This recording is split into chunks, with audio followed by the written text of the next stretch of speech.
बिस्मिल्लाहिर्रहमानिर्रहीम। अल्लाहुम्मा सल्ली अला मुहम्मदिन अब्दिका व नबिय्यिका व हबीबिका व रसूलिका नबिय्युल उम्मी व अला आलिहि व सहबिहि व बारिक व सल्लिम। ग़ज़वा खैबर। खैबर एक बड़े शहर का नाम है जो कि मदीना मुनव्वरा से शमाल मगरब में तकरीबन 169 किलोमीटर की दूरी पर वाक़ है। ये जगह खजूर के दरख्तों और हरे भरे खेतों से भरपूर थी। यहाँ बहुत से मजबूत किले भी बने हुए थे। जंगे खैबर का सबब। मदीना मुनव्वरा से जलावतन किए जाने वाले यहूदियों ने खैबर के यहूदियों के साथ मिलकर मुसलमानों पर कई हमले किए, तरह तरह से साजिशें की, जिसके नतीजे में कई यहूदी मारे गए, उनके बड़े बड़े सरदार कत्ल हुए।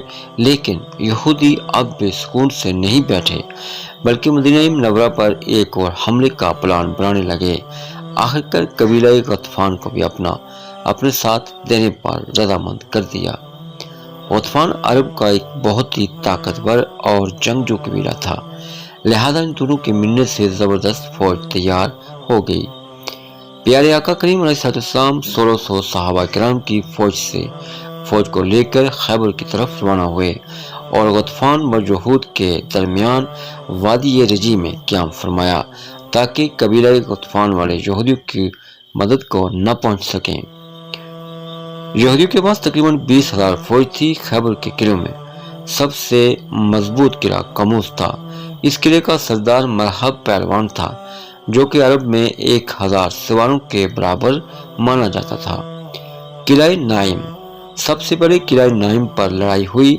इस लड़ाई में हजरत महमूद बिन मुस्लिमा रदियल्लाहु ताला अन्हु शहीद हो गए, लेकिन किला आखिरकार फतह हो गया। किला कमूस। खैबर के दूसरे किले भी आसानी से फतह हुए, लेकिन किला कमूस में बहुत मुश्किल पेश आई। मरहब पहलवान खुद इस किले की हिफाजत के लिए मौजूद था। यह किला कहीं दिन तक फतह नहीं हो सका। एक दिन प्यारे आका करीम सल्लल्लाहु अलैहि वसल्लम ने इरशाद फरमाया, कल मैं उस आदमी को झंडा दूंगा जिसके हाथ पर अल्लाह ताला फतह देगा।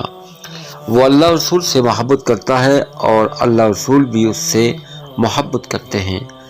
रावी कहते हैं कि लोगों ने ये रात बड़ी बेचैनी में गुजारी कि देखें कल किस को झंडा दिया जाता है। सुबह हुई तो प्यारे आका करीम अलैहि